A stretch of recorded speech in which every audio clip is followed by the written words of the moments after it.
Layo tayo. Intro ka muna. Huh? Intro ka muna. Ay. Ano? Ha? Intro. Intro? Yeah.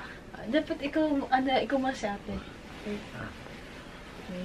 Welcome back to our channel. Kasi. 1, 2, 3, go.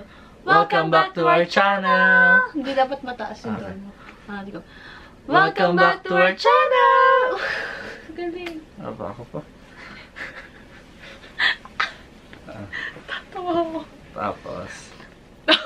Ano na? Okay guys, for today's video, it's the most requested vlog. Kasi, alam mo, may bago tayong mukha sa vlog. And he is Kenzie. Yes, I am Kenzie. Nag-ask ako ng question sa broadcast ko at sa IG. At ang daming question. Look. Wow. There's a lot. Sige, ito yung pinaka-first. Okay ka na? Handa ka na? Yeah. Hindi ka naman natetense? Hindi naman, sakto lang. Hindi ka naman. Sakto lang. Okay, nakakainis din. Oy! Okay, so first question is, how did you two meet? Siya, since 2018, kilala niya ako. Kami ni ate kasi he is a fan ng SP Twins. Ang first video na napanood is from Facebook. From Facebook yung napanood niya. Tapos, aga ko naging subscriber niya sa YouTube eh. Pero, meron pa nga siya mga screenshot, i-input ko dito sa screen. Hindi pa 500,000 subscribers namin. And then may mga sinishare din siyang post namin ni ate sa SP Twins na talaga makikita nyo na fan siya. Meron din nagtanong, ba't ako yung nagustuhan mo, hindi si ate? Noong una, wait lang, may kakwento ko sa inyo. At first, noong una, hindi ako niniwala na ako yung gusto niya kasi sis kambal kami. Feeling ko, sasabihin niya lang na ako yung gusto kasi may boyfriend si ate. Pero, napatunayan ko na totoo nga yung kasi, ayan, kung nakikita niyo sa mga screenshot sa screen, nagsishare nga siya ng mga post namin and sinasabi niya talaga na ako yung crush niya. Si Unso of SP Twins. Ba't ako yung crush mo? Wala, I guess yung personality kasi, ibang-iba yung personality ni Unso at saka ni ate. And ako mas nagustuhan na super curious ako kung anong klaseng tao ka ba. Ang bibo mo kasi din, wala, parang mas nagugustuhan ko lang ikaw i-watch and parang makausap. Saan kayo unang nag-meet? Sa airport. Sa airport? April 25, umuwi siya para sa birthday namin ni ate, April 27. Na walang kasiguradahan kung magugustuhan ko siya o hindi. Nag-take siya ng risk. Nung time pa na yun, hindi pa talaga dapat kayo mag-meet. Diba? Ang daming parang, ayun yun, may dumating din sa aming challenges and all. Because, si Unso kasi, hindi naman siya seryoso sa akin. She doesn't like me. Seryoso. Totoo kasi diba, naging single ako ng August. September, October, nag-chat siya, nag-hi siya. Kasi may nakita kang TikTok. Ano yung nakita mo TikTok? Na-single ka na. Ito yung TikTok, yan yung nakita yung TikTok sa Facebook. Bigla siya nag-hi ulit. Ang dami niyang hi sa akin since 2018. Pero nag-hi ulit siya na nakita kang single ako. Nag-iisa pa ako mag-message sa kanya kapag nagkaka-partner ako. And kung time na free naman ako, then nakita ko nga na free si Unso. Kaya try uli ako. Kaya sa lahat po naman nag-i-ex nito, hindi po kayo totoong minahal na ito kasi hinihintay niya ako. Diba? Sabihin mo, hindi ka to Joke lang. Pero yun nga, October siya nag-hi, nag-reply ako. Nakita ko naman may tsura, ang pogi. Uy! Kasi after breakup ko talaga, alam niya na, sasabihin sa akin ako yung red flag talaga, no? Oo. Red flag. Ako, party goer ako, no? Like yung nag-bar, ng mga pinsan ko, kaibigan. Nung naging single ako, syempre 6 years in a relationship, nung naging single ako, parang natuwa ba? Parang natuwa lang ako sa mga nagme-message. Ganda yun, Pero ang dami nga nagme-message. Ang dami mo kausap. Ang dami ko kausap. Ang dami nagme-message sa akin. Nag-reply back ako. Isa siya doon. Alam niyo yun. Aware siya doon na marami akong nakausap.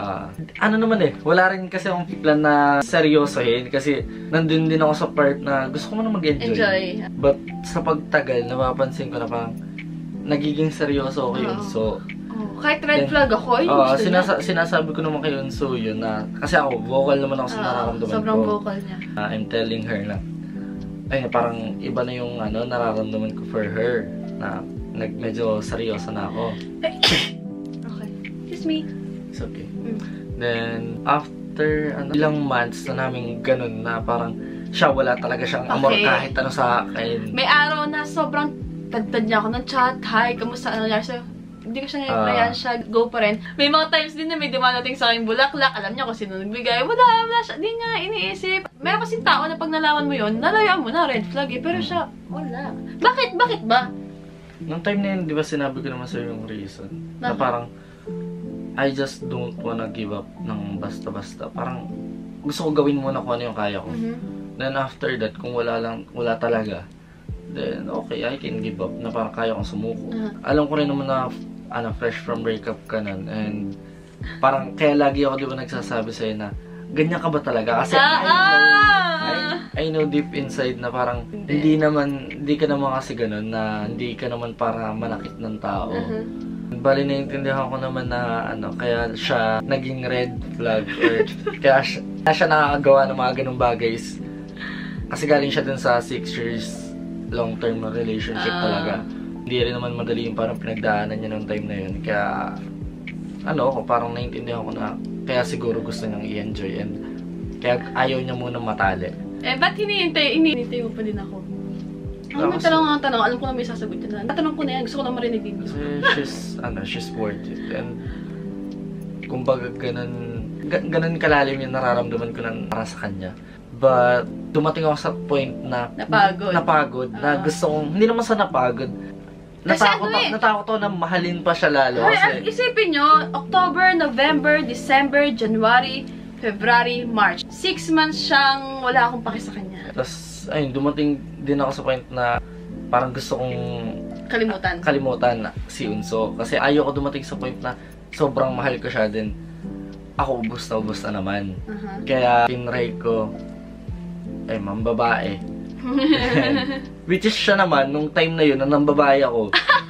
Siya rin ako, make a date. Ayun ang plot twist. Doon ko naman na-realize na, may paki ako sa taong to, ganon. Kasi lang yun, isang gabing lang talaga. Isang gabi lang. Na doon na-realize ni Unso na bakit siya nasaktan or parang bakit ganun yung na-feel. Siya nga may kasama ring iba nung time na yun. Nakipag-date ako. Nakipag-date siya. Tapos ako, first time ko nakipagkita. Then ayun nga, doon na-realize ni Unso na may paki ako sa kanya. May paki siya sa akin. Humingi rin ako ng pasensya kala tito. Ganun. Sa buong fam actually, diba? Kasi yun, parang dun mas umayos yung usapan namin ni Unso na kung ano yung gagawin namin pag uwi ko ng Pilipinas. Na magmi-meet talaga kami, magkakasama kami. So, buong stay ko nung sa Pilipinas, 10 days. 10 days is kasama ko si Unso. Paano napababa yung wall ng boundaries mo and trust? Paano pa napababa? Tiyaga lang. Tiyaga lang talaga. Nagtiyagaan niya ako talaga. Grabe kasi talaga yung niya eh. Yung patience niya sa akin. Doon ako na-amaze na grabe talaga tao kahit anong pagtabuyan mo. Ang tigas. Tigas ng bungo. Kahit anong taray. Kahit anong pagtataray mo, kahit anong pag-i-ignore ko. Grabe yung pagtsatsaga niya sa akin. Sabi ko, grabe, worth it ba talaga akong habul-habulin? Sabi yun naman. And nakita ko naman na nakuha niya yung mga standards ko talaga. Mukha lang siyang bad boy, pero grabe yung, yan. Panlaban ko yan. First impression sa isa't isa. Sorry, halo-halo. Ang hirap maghanap dito. Since nakilala ko lang siya, or nakita ko lang siya no October lang, nung nag-chat siya. Pogi, syempre ang pogi naman. Sino ba ang hindi nababuyan dyan? Joao! Si Joao pala to. Tapos bad boy. Talagang, kaya sa akin ito noong una pa lang eh. Mga pormahan, mga datingan. May piercing. Kasi mga gusto ko nga is yung parang mas magmukha akong adik. Yung kasi yung gusto ko talaga magmukha akong adik. Ay, ang dami kong piercing. Yung ugali niya kasi very soft talaga yan. As in. Iba naman, very soft ka na. Tapos i-aim mo pa yung soft boy look. Diyos ko, para na akong baling doon. Ayaw ko ng ganun. Lagi siya magkakawalang baling. Kasi, naman ako, kasi sweet kasi ako kahit sa mga pinsan ko, barkada ko. Ayan, very sweet kasi siya. Kaya gusto niya pala maging bad boy look naman. Yun yung ni-aim niya. Very sweet yan. Napaka-sweet yan. Gusto mo akong adik. Vocal yan. Sa family niya, mag-I love you siya. Ganun siyang tao. Bakit ang tagal ni Kenzie nag-antay kay Unso? Oh my God. I think naman yan. Ang tagal din kasi ni Unso na parang natali sa isang relasyon. So, I guess that was reasonable naman. Na kaya nag-antay ako ng gano'ng katagal. Tell us more about your relationship status. Paano ba nagsimula? Ayun nga, nagsimula. Ang nakakatawa pa sa kanya pala, maisingit ko lang. umuwi siya ng birthday na April 27. Again, October to March. Wala akong pakialam sa kanya. Pero siya, grabe yung mindset siya. Nagpaalam siya kina mama, kina papa na magboborakay. Birthday gift niya, sabi ni ate yun. Grabe, nagpaalam siya February. Hindi ko alam yun. Nalaman ko lang na umuwi siya ng April. 2 months before ako umuwi, nagsabi na ako kay tita at saka kay tito. Yun yung nagborakay kami. Atag pa ang lokohin ni Yunso sa call na, so sabi ko, parang gusto ko naman Siargao kaya Boracay, ganan. Sabi ni Yunso, asang payagan talaga. Makapag-aya siya, Boracay daw sa birthday na. Mapag-aya ba? Ito kung mapag-aya ka namin super close na sa Tsaka alam ko sa sarili ko na hindi papayag si mama kasi sino ba naman siya, first meet pa lang namin. At ang biruwa pala nito, ay Diyos ko, araw-araw. Nung time na yun, nakapagpaalam na talaga ako kay tita. Oo, nag-chat siya. Na sabi ko, tita, tito, na parang, eto po, sana kasi yung plan ko na parang nga po sa birthday ni ate at saka ni Unso. Gusto ko po sana silang ilibre ng ticket pupunta po ng Boracay. Pero syempre, sasama natin si Boss JC.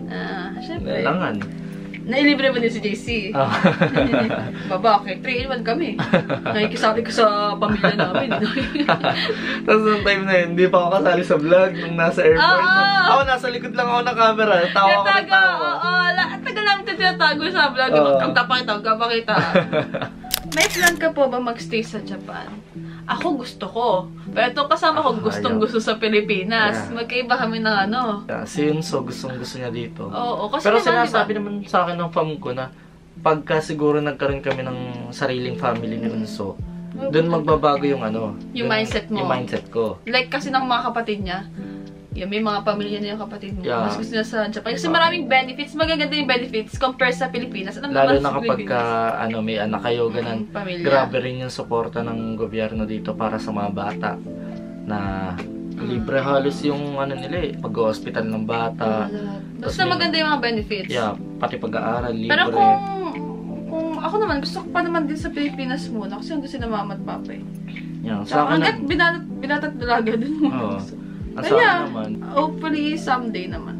Sa akin naman, gusto ko naman sa Pilipinas kasi ang pangarap ko is yun, ang bahay, nasa loob ng malaking lupa. Gusto niya kasi, ano kasi siya, introvert talaga siya, guys. Malaking lupa. Gusto niya tahimik lang. Yung kumbaga marami yung pwedeng project na magawa. Gusto niya maraming hayop. Maraming hayop. Gusto niya may baka, may kambing sa bahay. Gusto niya may ahas. Ganyan niya. Sobrang weird. Tapos gusto ko rin sana kumuha ng mga permit para makakuha ng mga buhaya. So weird. Gusto niya ganun. I like it. Kailan daw ang kasal? Kailan ang kasal? After 5 years pa? Tagal pa yun. After 5. Basta 3 to 5 years, guys. Anong reaction ng family mo na sa healthy relationship ka? Sobrang saya ng family ko kung alam siya. Sobrang saya. Gusto niya, separate vlog. Reaction video. Sobrang saya nila, tita.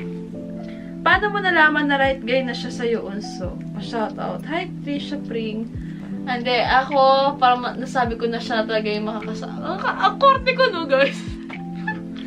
Hindi talaga ako dubi. Paano ba? Hindi, ako, nasabi ko naman sa'yo na. Ako nalaman ko na siya talaga gusto ko kasi nakita ko yung kung gaano siya kaseryoso. Siya yung taong alam niyo ba yung trabaho niya sa Japan? Pang pang tatay. Yeah, hindi siya pang binata. Ganun siya, hindi siya, kahit ganyan itsura niya, hindi siya maarte, hindi siya mapili sa mga ginagawa. Hindi siya ganun, yun yung nagustuhan ko sa kanya. Hindi siya basta pinupulit lang ang pera. Basta sobrang sipag niya. Lagi siya nag-OT, and lagi niya iniisip yung future. Mag-iipon ako para sa ginagawa niya. Hindi lang siya puro salita, pero ginagawa niya talaga. Alam niya, pag day off niya, gusto niya mag-part-time para makakuha pa. Ganun siya. Yun yung nagustuhan sa kanya. Wala siyang arte. Pagdating sa pagtatrabaho, kahit sobrang pogi. Ay, ang arpit. Ano naman gusto ko sa'yo? Very sweet, very vocal. Wala, masunurin din sa akin to eh. Do you think your heart is in a safe place right now? Yes. Why? Kasi, nung una nga, parang doon ako nagdadoubt kay Yunso na alagaan ba talaga ako nito? Yeah. Na iingatan ba talaga nito? Yung ako, yung nararamdaman ko. But nung nag-meet nga kami, dun naging clear sa akin lahat na yeah, she is really the one. And my heart is safe to her. Alam ko hindi niya ako sasaktan. Alam kung hindi niya gagawin yung mga bagay na pwedeng makasakit sa akin. And ganun din ako Sure yung gagawin ko sa kanya. Hindi ka sure, joke lang. At tingin nyo ha, tiyatanong ko dun sa kanya to ha, tingnan nyo kung ano sasagot niya. What if hindi pa din pala talaga siya ang yung endgame mo? Oh. So, kulang pipilit ko pa rin. Ipipilit ano? Oo. Mapilit kayo, makulit siya. Hindi pwede. Bakit? Tango bakit? Bakit? Bakit hindi ako endgame? I accidentally deleted one video and yung question is, anong ginawa ni Kenzie paano nakuha agad yung trust ng family ko, especially Papa and Kuya? This is very important kaya ipipilit kong isama. Alam nyo guys, what I also really love about Kenzie is yung pagkakaroon niya ng courage na humarap sa family ko na magpakilala sa family ko. In 6 months na halos irita ako sa kanya, ang ginagawa niya din noon ay ginigain yung trust ng family ko. Pinoprove na niya agad na he has a good intention sa akin. Inad niya lahat ng family ko sa Facebook, naiirita pa nga ako sa kanya nung sinasabihan ko siya na feeling close, pero still ginawa niya yun para mapagpakilala agad kahit nasa malayo siya. And alam niya ba, mas nauna pa din niyang na-meet si Papa kesa sa akin. Dahil nung nalaman niya na dadaong yung barko ni Papa sa Japan, he immediately messaged Papa kung pwede makipag-meet. And ayun, masasabi ko naman na Papa approve kasi 2 beses silang nagkita. And noong April na umuwi siya, kahit 10 days lang namin siya nakasama noon, masabi ko na family approved. Kasi if makakasama niyo talaga si Kenzie, hindi kayo mahihirapan makilala siya ng sobra. Kasi sobrang totoo lang niya. Have you ever felt fear before mo expose si Made in Japan? Totoo, sa true. Alam niyo ba guys, ang una kong beses na in-expose si Kenzie is yung TikTok na nag-boom to 4 million views. Bago ko siya i-post, di mo alam na nag-edit ako nun, di ba? Hindi ko alam. Kinonfide ko, yun yung mga times na in love na ako sa kanya, kaya nag-edit na ako ng mga Boracay vlogs namin. Mahilig ako mag-edit, alam niyo yan. Matagal yung nakatenga sa draft ng TikTok ko. And then, na-trigger akong i-post yun. Doon sa pinost niya ate sa account nila. Oo, sa Pelotwist. Nahagilap siya. Sa TikTok. Nahagilap ako sa call, sa video call. Pinakita ko ni ate actually. Pinakita siya. Tapos, pinrivate ko na yung vlog na yun. Kasi may mga nag-comment na, ala, hawig ng ex. Oo, hawig down siya ng ex. Sabi ko, ako naman, wala naman sa akin yun. Wala siya sa kanya. Pero sa akin, hindi ako bumapayag, be. Oo. So, ayaw niya ng gayon. Oo, kinakampare na tinatawag. Sabi ko, hindi ako papayag talaga. Para siya yung nasasaktan para sa akin na, ako naman yung walang masyadong sa ganun. Hindi naman ako nasasaktan. I mean, hindi lang talaga ako payag na hawig mo. Ay, kasi hindi talaga. Kasi nagilap lang siya sa phone eh. Si ate kasi nag-video eh. And then, ang tagal na nakadraft ng edit kong TikTok vid na yon. Hindi lang isa yung nagsabi. Hindi lang isa nagsabi kasi nahabig daw eh. So ako, yung draft kong TikTok, nagkaroon ako ng eagerness na i-upload yun para makita talaga yung itsura ni Kenzie. Pati family ni Unso, walang may alam. Walang may alam. Ako lang, yeah. Decision ko yun. Tapos, sabi ko sa kanya, sabi mo, go. Sabi niya, go. Pinost ko. And then, after 30 minutes, nalaman niya na may pinost siya na TikTok ko. Sabi ko, ayun, sinabi ko sa'yo na pinag-go kita. Ayun yung pinost ko. Kasi magkakul nga lang kami. And ayun, after ko upload yung TikTok video na yon, na-satisfied ako kasi, ay, diba, marami nag-comment na, pogi.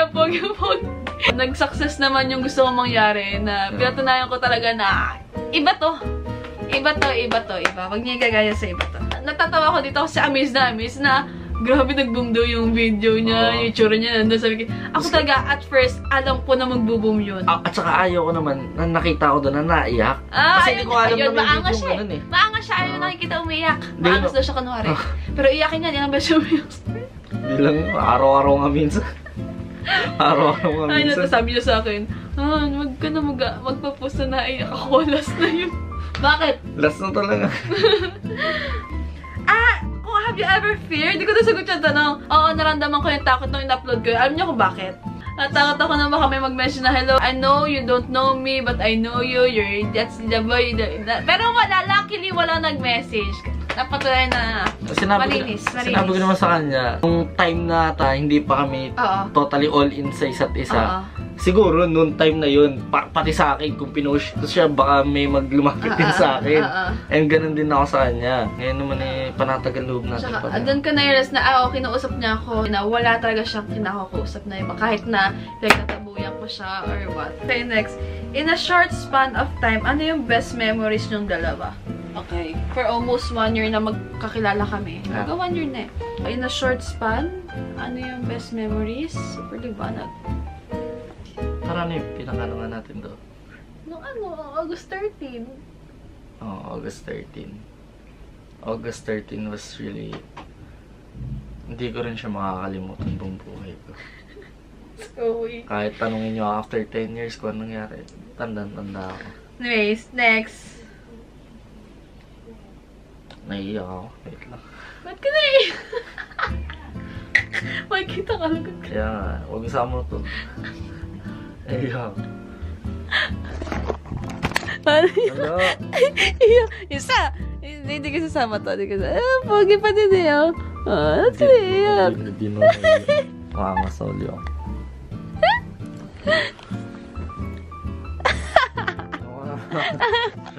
Last, message for Mikens. Yun na, tapos message for me. Hindi ko sasabihin huwag ka magbago kasi it's impossible naman na parang ikip mo yung isang tao sa isang stage niya ng buhay.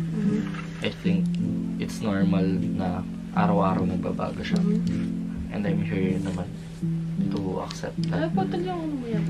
Ano nga? And ayun, kumbaga, gusto ko lang palagi matandaan na nandito lang ako to support and to accept who you are. And hopefully ganun ka rin sa akin. And I think ganun ka naman talaga sa akin. Ang dami kong gusto sabihin, pero wala akong unang lumalabas. Ano nga? I love you truly. And I hope balang araw, sana mas bumilis yung panahon na magkasama na tayo araw-araw. Naiiyak. Pati naman siya naiiyak. Pati siya naiiyak. Diba? Pati siya naiiyak. Natawa ko ngayon. Siya naman naiiyak. Diba? Nakita niya ngayon. Umiiwas ng mukha. Ganun yung pag naiiyak. Natawa ko ngayon. Ganun yung pagka naiiyak. Dinadaan sa tawa. Hindi na. Nas na. I love you so much. I love you so much. Alam mo na yun. Hindi ko na muna sasabihin sa kanila lahat ng message. Kasi Bakit? Usually lahat na gusto kong sabihin na sabi ko tuwing gabi.